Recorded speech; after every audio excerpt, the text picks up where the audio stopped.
네, 저희가 이 열왕기 하서를 들어가면서 왕들의 이야기가 중간중간 좀 끊깁니다. 오늘도 엘리사의 이야기가 중간에 마치 삽입된 것처럼 그렇게 들어가고, 이번에는 4, 5, 6장 굉장히 긴 부분을 엘리사의 이야기에 할애하게 됩니다.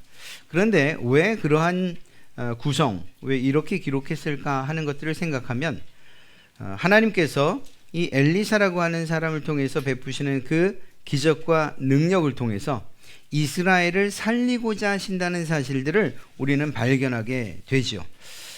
5개의 에피소드가 4장에 나와 있고 3가지의 굵직한 사건이 5장과 6장에 기록되어 있습니다.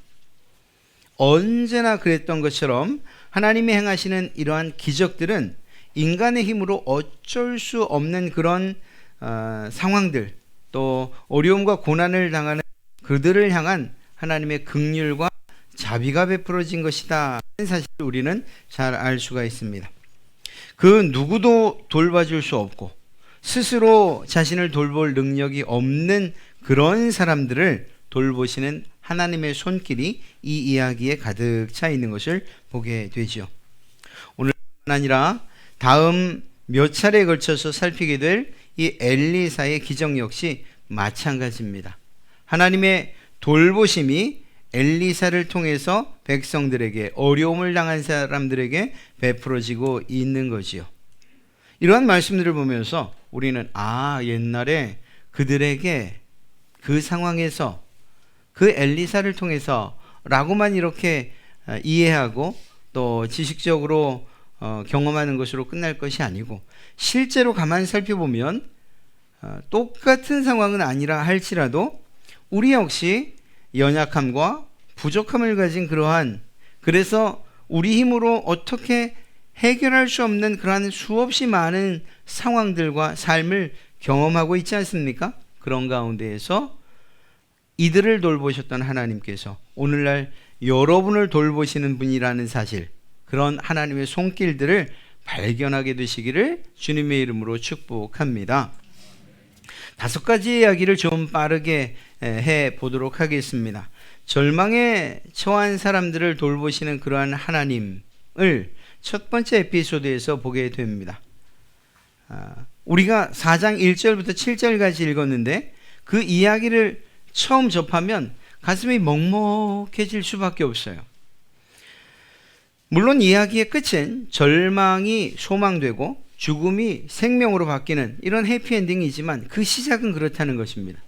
오늘 말씀을 통해서 우리는 당시에 선지자들의 그 훈련생들이, 선지자 훈련생들이, 요즘으로 말하면 신학생들이 얼마나 어려운 환경 가운데에서 생활했는가를 조금 엿볼 수가 있어요. 오늘 이야기의 주인공도 결혼 후에 자녀들이 있었는데 그만 남편이 죽고 만 거죠. 그래서 과부가 될 수밖에 없었고, 엎친 데 덮친 격으로 빚까지 있는 그런 상황이었습니다. 이런 상황이다 보니까 안 그래도 정말 가족 없이 혼자 사는 과부여도 어려웠던 그 시절에 이런 상황이 벌어지고 나니 얼마나 힘들었겠습니까? 그런 사람들의 아내들 가운데에 이 선지생도의 아내 엘리사를 찾아온 여인도 포함되어 있는 거죠. 남편을 잃었고 아들들까지 잃게 될 상황에 놓이게 된 것입니다. 빚쟁이가 와서 두 아들을 내놓으라는 거예요. 종으로 삼겠다는 것이죠. 이러한 요구는 정당한 것입니다. 빚을 진 사람에게 요구할 수 있는 그러한 내용이었습니다. 물론 이스라엘의 율법상 빚을 갚거나 혹은 그렇지 못하다 하더라도 희년이 되면, 49년이 지나고 나면 이 종들은 자유를 얻게 됩니다. 모든 것들이 해방을 맞게 되죠. 그런데 그건 그때 일이고, 지금 당장 이 어머니에게는 이러한 희년의 제도라든가 또 빨리 돈을 벌어서 갚아야지 하는 이런 내용들은 그렇게 큰 위로가 되지 못할 거예요. 지금 직면하고 있는 문제가 더 크고 그리고 힘들었기 때문입니다. 이런 절망에 빠진 한 여인 또 가정을 위해서 엘리사가 할 수 있는 일이 뭐가 있었을까요? 사실 말로써 위로할 수 있는 방법은 아마 없었을 것입니다. 그런데 엘리사가 아니라 하나님께서 이 문제를 놀라운 방법으로 해결하셨고 그들에게 위로를 허락하셨으며 또한 그들을 돌보셨다는 사실을 우리는 알게 됩니다. 그 과부에게 한 병 기름이 남아있다는 것을 알게 된 엘리사가 이렇게 요청하죠. 가서 이웃들에게 기름통을 빌려오시오. 빌릴 수 있는 데까지 빌려오시오. 그리고 가지고 있는 그릇의 기름을 따라서 그 병들을 채우시고 또 그 통들을 채우시오. 이렇게 지시합니다. 그런데 이게 얼마나 허황된 그리고 믿음이 가지 않는 일입니까?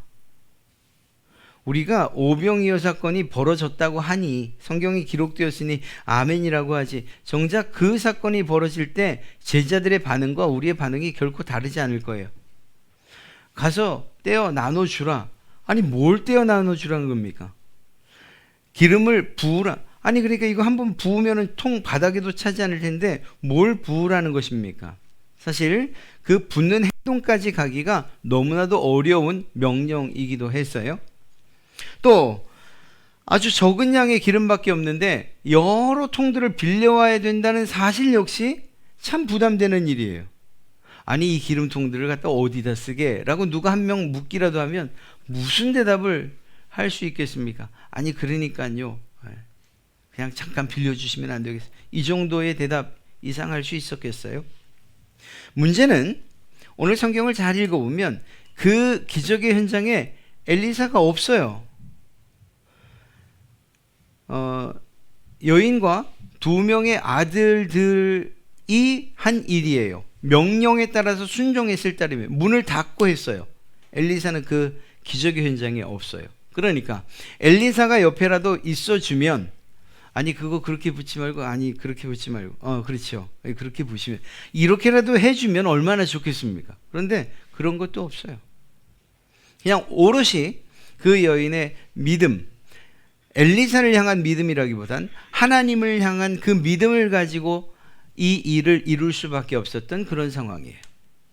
참 난감할 수밖에 없죠. 그러나 이 일을 할 수 있었던 이유가 무엇이냐? 그가 겪고 있는 그 절망의 무게가 더 무거웠기 때문은 아닐까 생각해 봅니다. 어찌되었거나 4절을 보면 너는 내 두 아들과 함께 들어가서 문을 닫고 그 모든 그릇에 기름을 부어서 차는 대로 옮겨 놓으라고 한 이 일이 실제가 되지요. 그리고 그 기름이 어떻게 사용됩니까? 빚을 갚는 일에 사용되고 생활을 하는 일에 사용되어지는 것을 보게 됩니다. 하나님께서 이 여인, 이 선지 성도의 아내에게 은혜를 베푸신 것이죠. 그를 돌아보신 거예요. 이 기적은 하나님을 향한 믿음과 관련되어 있었던 것이고 그 믿음에 부합했던 여인에게 하나님께서 기적을 베풀어 그들을 돌보셨던 것을 알 수가 있습니다. 하나님은 빈병에 기름을 가득가득 채워주시는 이러한 기적을 통해서 절망에 처해 있던 한 여인과 그의 아들들을 건져주셨고 그리고 새로운 희망을 선물해 주셨다는 것을 알 수가 있습니다. 우리에게도 이러한 절망적인 상황들, 내 힘으로 도저히 할 수 없어서 하나님께로만 나올 수밖에 없는 상황들이 있어요. 안타깝게도 그런 일이 벌어졌을 때도 어떻게 내가 좀 해볼 수 있지 않을까라는 생각 때문에 하나님께 나오는 시간이 지연될 따름이에요. 정말 우리가 깨끗하게 포기하고 하나님께로 나오기를 마음 먹기만 하면 오히려 그 시간이, 그 걸음이 기적의 첫 걸음이 될 줄로 믿습니다. 여러분들에게 있는 절망은 정말 절망으로서 준 것이 아니고 그 가운데에서 희망을 보게 하시려는 하나님의 놀라운 섭리이고 하나님의 그러한 긍휼의 마음, 돌보심의 결과가 될 줄로 믿습니다. 낙심하지 마십시오. 절망하지도 마십시오. 주저앉지도 마십시오. 잠시 그럴 수는 있어도 다시 일어서십시오. 어떤 상황이든 상관없습니다. 그리고 또 하나님의 명령이 전혀 이해되지 아니하고 또 다른 사람들이 손가락질을 할 만한 그런 상황이어도 특별히 중요하지 않습니다. 왜냐하면 그것들과 상관없이 베풀어지는 하나님의 놀라운 기적을 우리는 믿기 때문인 것이죠. 이러한 믿음을 가지고 하나님께 나오는 자들, 하나님의 돌보심과 그분의 보호하심 그리고 그분의 기적에 동참하게 될 줄로 믿습니다. 또 다른 사건이죠. 앞서 살핀 여인과는 전혀 다른 환경에 있는 그러한 사람들입니다. 사족처럼 말씀을 드리면 오늘 제가 4장을 했으면 다음 주에는 몇 장을 할까요? 5장을 합니다. 미리 읽어오시면 조금 더 성경을 잘 이해하는데 큰 도움이 되시리라 믿습니다. 오늘도 제가 욕심을 내어서 1절부터 마지막 절까지를 볼 생각이거든요. 5가지 사건을 전부 말입니다. 미리 읽어오신 분들 또 알고 계신 분들은 조금 더 쉽게 이해할 수 있으리라 생각합니다. 말씀드린 것처럼 앞선 가난하고 과부된 여인 그리고 빚진 여인과는 전혀 다른 상황의 여인이 등장을 하는데 이 사람은 부유했어요.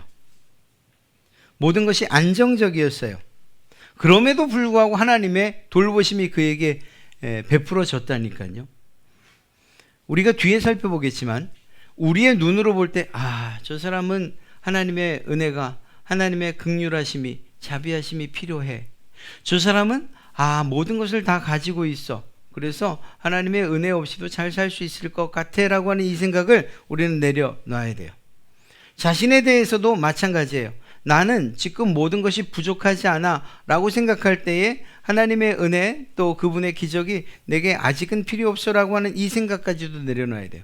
그 어떤 사람도 사람들의 눈에 보기에 적합하다, 부유하다, 또 때론 불쌍하다, 가난하다 이런 기준들이 있을 뿐이지 하나님이 보실 때에는 그분의 은혜가 필요하지 않은 사람이 단 한 사람도 없다는 사실입니다.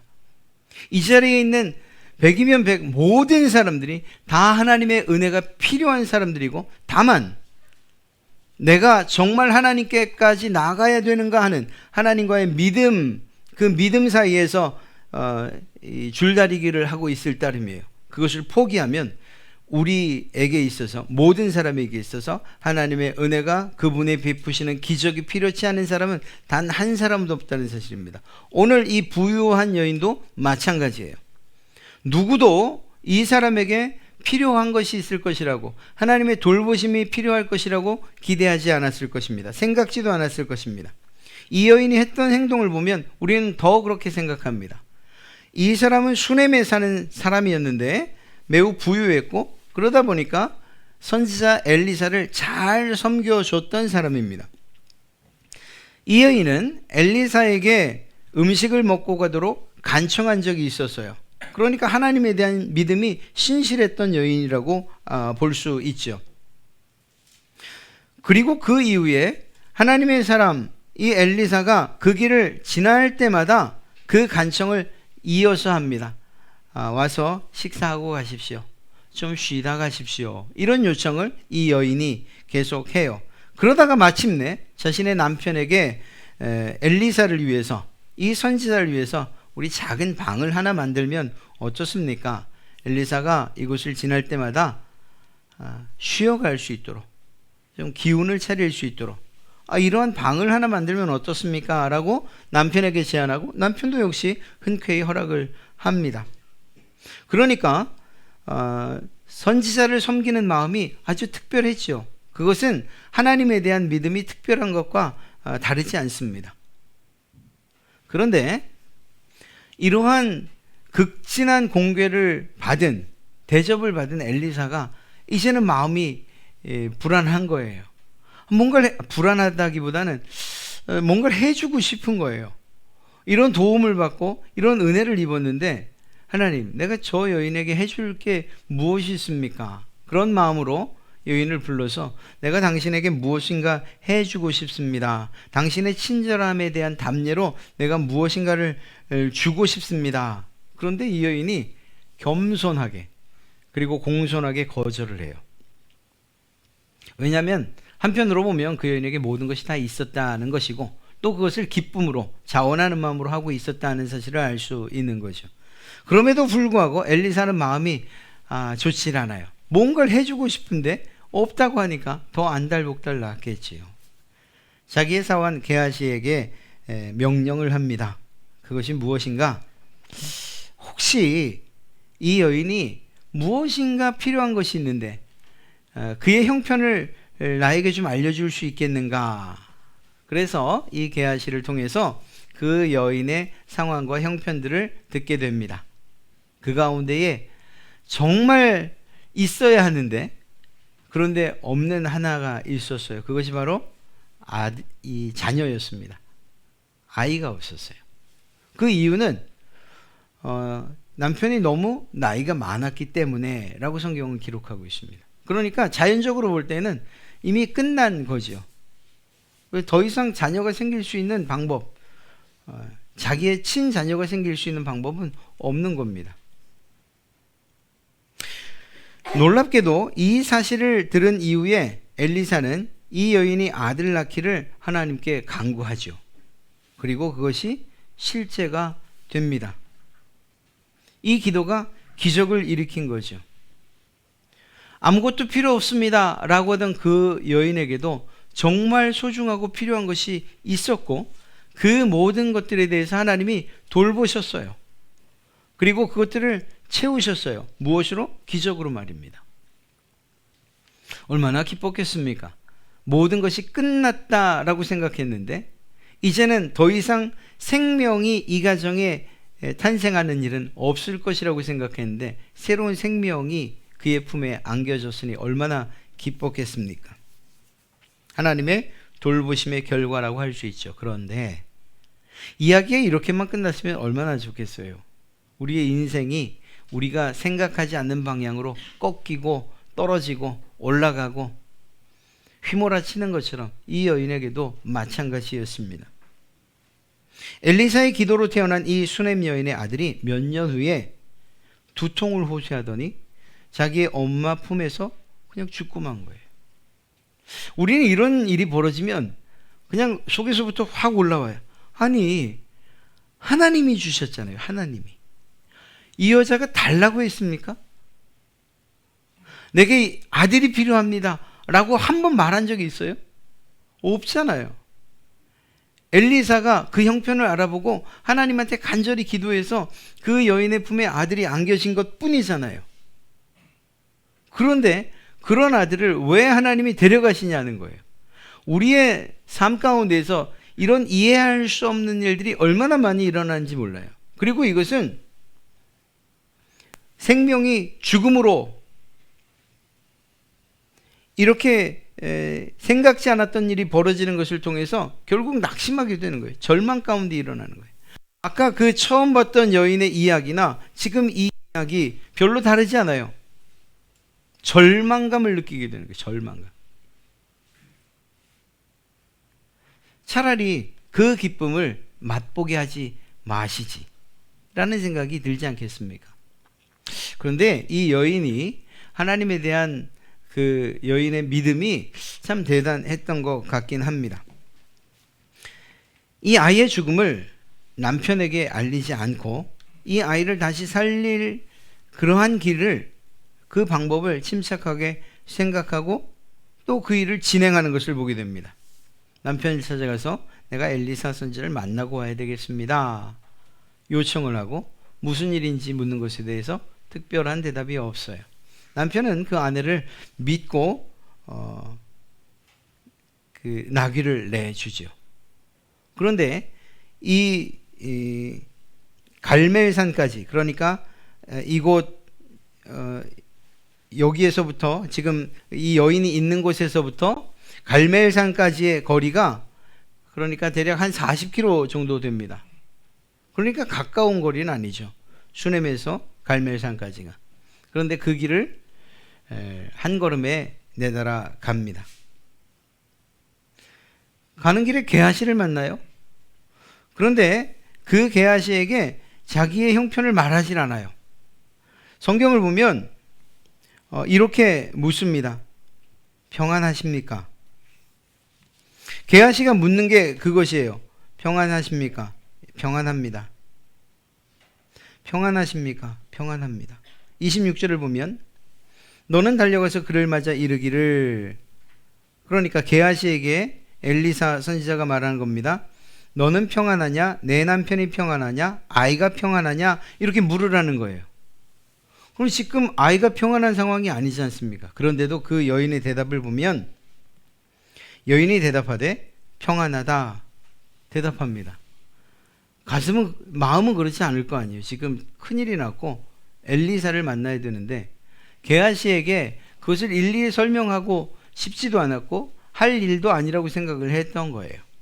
그저 평안하단 대답으로 그와의 만남을 정리하고 그리고 엘리사에게로 바로 들어갑니다.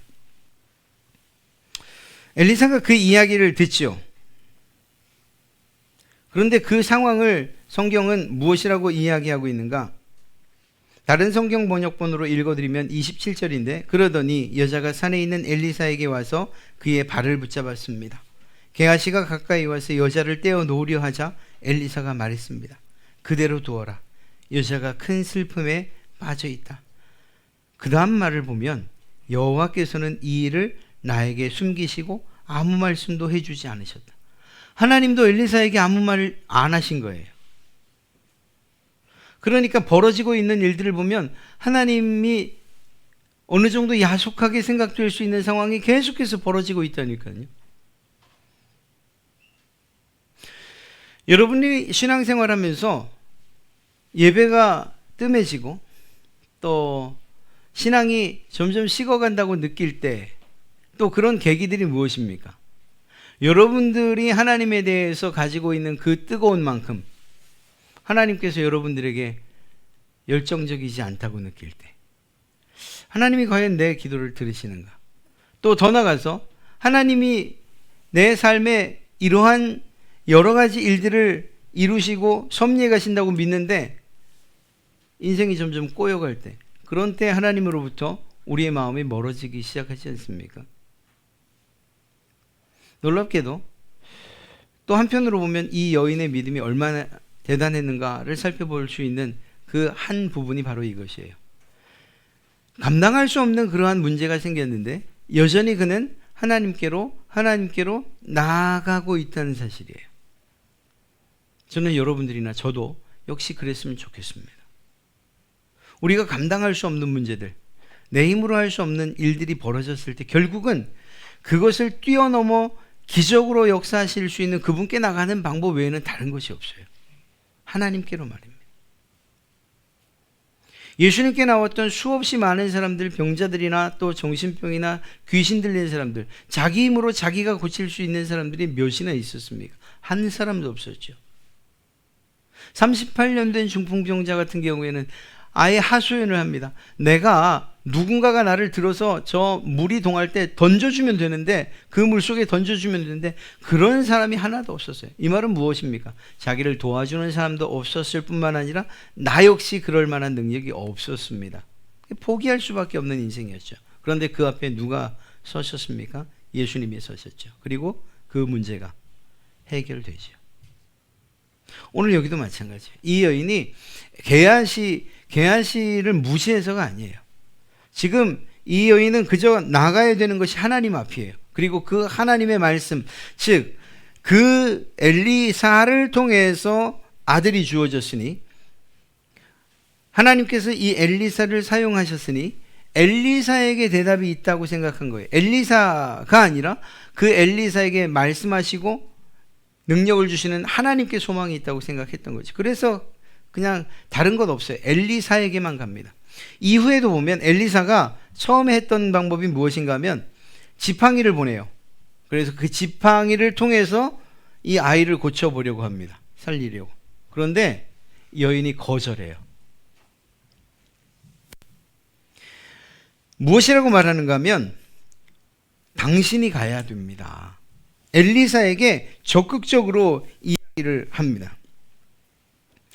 30절을 보면 아이의 어머니가 이르되 여호와께서 살아계심과 당신의 영혼이 살아계심을 두고 맹세하노니 내가 당신을 떠나지 아니하리이다. 게하시를 보내는 것, 지팡이를 보내는 것, 그거 중요한 것 아니에요.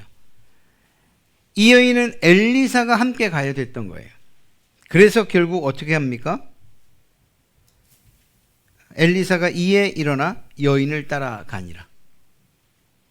엘리사가 움직인 거죠. 사실 엘리사는 굉장히 당황했을 거예요. 하나님께서 아무 말씀도 하지 않으셨는데 하나님께서 복으로 주신 그 아들이 죽었다는 이야기를 들을 때부터 말입니다.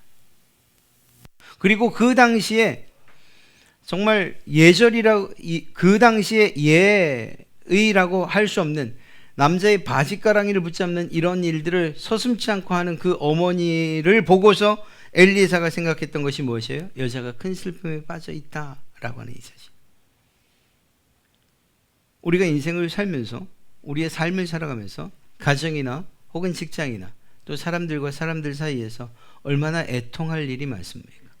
가슴을 치며 눈물 흘릴 일들이 사실은 얼마나 많은지 알 수 없어요. 다만 참고 있는 거예요. 제가 여러분들의 삶에 대해서 무엇이라고 말할 수 있겠습니까만, 그러나 마치 드라마에 보면 무언가를 그 슬픔을 참으려고 주먹을 꽉 쥐고 있는 것처럼 그렇게 살아가는, 그렇게 경직되게 살아가는 것, 그것이 우리의 인생 아닙니까? 그러다가 아무도 보지 않는 것 같고 나 혼자 있을 것 같을 때 그 눈물이 터져 버리는 거죠. 그것이 우리 인생이에요. 사실은 그래요. 죄의 결과가 그것이기 때문이고 그 죄의 열매를 따라 사는 길이 그 애통함과 슬픔뿐이기 때문이에요. 그런데 그러한 애통한 자에게 하나님의 돌보심이 베풀어지고 있는 것을 우리는 오늘 보게 됩니다. 놀랍게도 여인과 함께 갔던 엘리사가 그 아들을 다시 살려내잖아요. 엘리사가 왜 그 아이의 몸에 자신의 몸을 포겠는지, 왜 아이가 7번 재채기를 하고서야 일어났는지, 그건 중요하지 않아요. 하나님께서 엘리야를 통해서 기적을 베푸셨고 그 기적은 단순하게 아이가 살아났다는 것, 이것 이상으로 이 여인의 절망을 희망으로, 소망으로 바꾸신 것이고 죽었던 삶을 생명으로 바꾸신 그 결과를 낳았기 때문입니다. 하나님의 기적이 동반하는 것이 바로 이것이에요. 낙심에서부터 새로운 희망을 보게 하시는 것이고, 슬픔에서 기쁨을 보게 하시는 것이고, 누리게 하시고, 눈물에서 웃음으로 우리의 삶을 바꾸시는 것, 이것이 하나님의 기적의 최종적인 결과의 공통점이라는 사실입니다. 하나님은 또 어떤 자들에게 오늘 말씀을 통해서 내가 너희를 돌보고 있다 말씀하십니까? 38절부터 41절엔 두 가지 에피소드가 있는데, 하나는 엘리사의 선지 생도들이 배가 고프니까 뭐라도 끓여 먹어야 되는 거예요. 너무나도 궁핍한 삶 가운데서, 더군다나 기근이 7년 동안 이스라엘을 휩쓸고 지나다 보니 선지자들이라고 예외가 아닌 거죠. 참 이럴 때 보면 이 하나님의 선지자 생도들이 폭발적으로 늘어나게 하실 수 있는 방법을 왜 하나님은 안 쓰셨을까? 그 신학교에 하나님께서 날마다 기름이 차고 넘치게 하시고 먹을 것이 차고 넘치게, 거기에 만나가 내리게 하시고, 이런 기적적인 방법을 쓰면 하나님께로 나오는 선지자들이 더 많지 않았겠습니까? 그런데 똑같이 얼음을 걷게 하셔요. 이 사실은 여러분, 제가 제 이야기를 하는 것이 아니라 저나 여러분이나 똑같다는 거예요. 하나님의 은혜가 없이는 살 수 없는 똑같은. 제가 이 자리에 서 있을 때만 늘 말씀드리지만, 이 자리에 서 있을 때나 목사고, 이 자리에 있을 때나 여러분들에게 말씀을 전하고, 그리고 대언자라고 그렇게 불려지는 거지, 제가 이 강단만 내려가면 여러분들과 똑같은, 저도 양이고 하나님의 은혜 없이는, 주님의 돌보심 없이는 살아갈 수 없는 양이고 한 사람이고, 여전히 죄악된 인간에 불과해요. 선지자들도 마찬가지예요. 특별한 사람들이 아니에요. 그냥 하나님의 부르심에 순종한 사람들이에요. 세상의 고통과 어려움들을 다 동일하게 경험할 수밖에 없는 그런 사람들이에요. 그리고 그들은 굶주림에 허덕이고 있었습니다. 한 생도가 들에 나가서 채소인 줄 알고 가져다가 끓는 국에 넣었어요. 그런데 국을 먹은 성도들이 갑자기 복통을 일으키기 시작하고 그리고 문제가 생기기 시작한 겁니다. 엘리사에게 요청을 했죠. 왜냐하면 그것이 독초였기 때문에 큰일 날 일이 벌어진 것입니다. 엘리사에게 이 사실을 알리자 엘리사가 가루를, 또 다른 성경 번역을 보면 밀가루를 넣었다. 여러분, 밀가루 넣는다고 독초가, 그 독이 해독됩니까?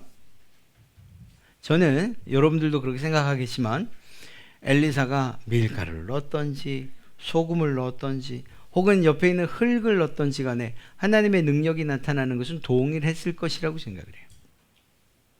그러니까 하나님의 기적이 나타나서 굶주린 자들을 먹이고 죽을 수밖에 없는 자를 살렸다는 이러한 앞서 이야기들의 똑같은 공식이 여기에도 적용이 되는 거죠. 또 한 가지 상황이 무엇이죠?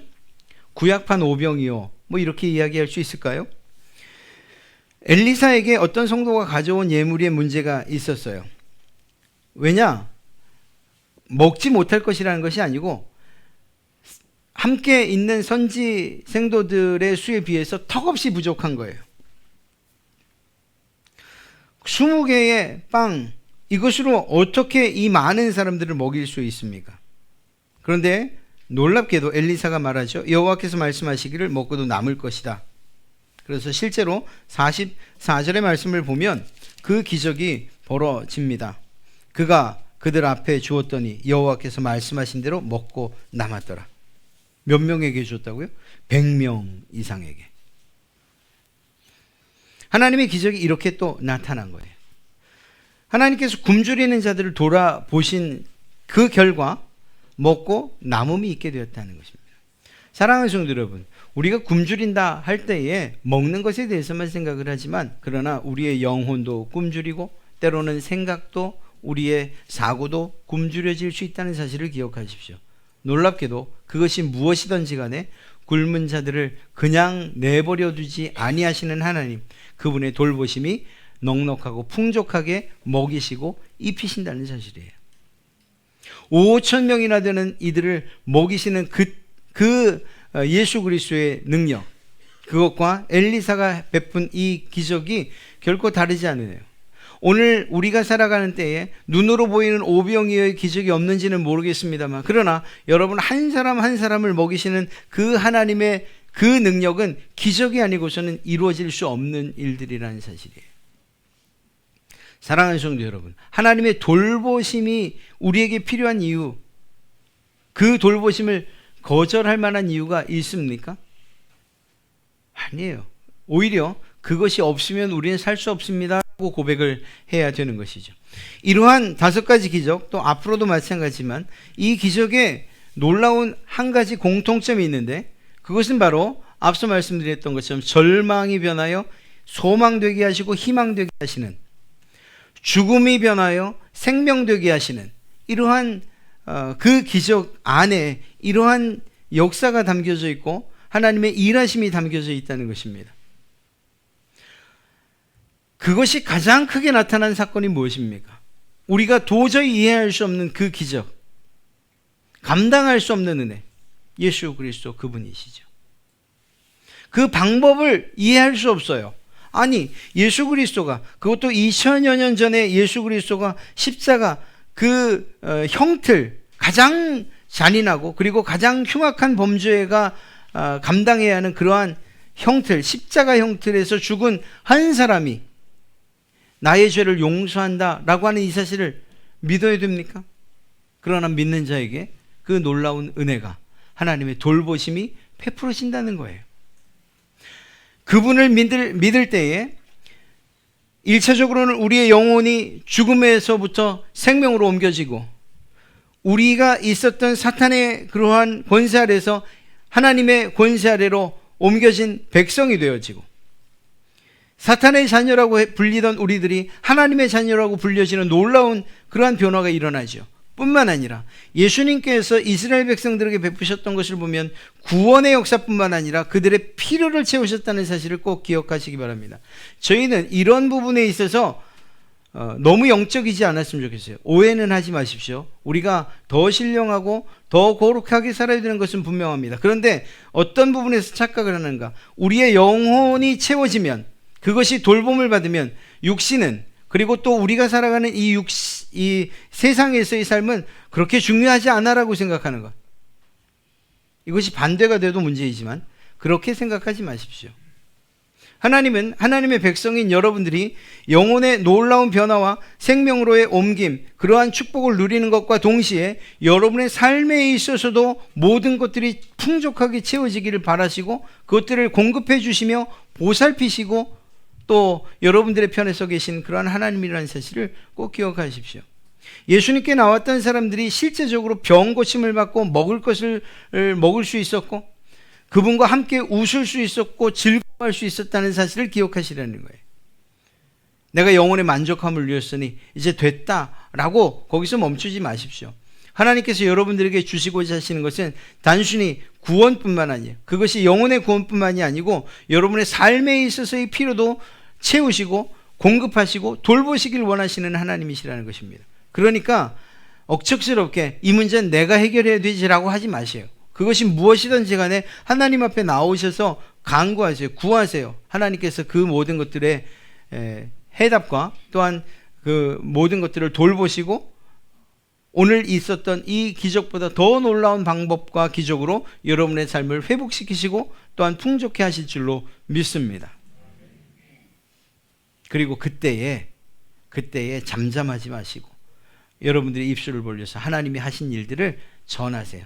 전도가 다른 것인가요? 여러분들에게 베푸신 하나님의 은혜를 전하는 거죠. 전하는 것. 하나님께서 내게 은혜를 베푸시고 나를 돌아보시니 내 삶이 이렇게 변했소. 정말 절망과 낙심 가운데에서 고개를 들고 싶지 않았는데 이제는 하늘을 쳐다보고 산다오. 생각하는 것이 죽음뿐이었는데 이제는 사는 것을 생각하고 또 하나님을 위해서 사는 그러한 삶을 내가 드디어 생각하게 됐다오.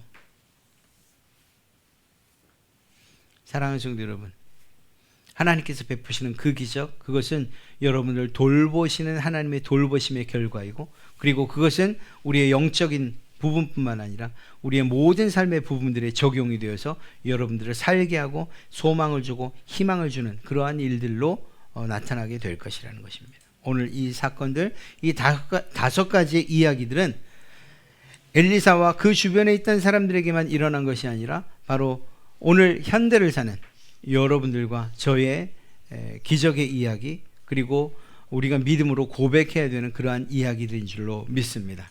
주 안에서 진정한 행복과 그리고 또한 주님께서 주시는 그러한 복의 기적들을 누리시는 그러한 여러분 되시길 주님의 이름으로 축복합니다.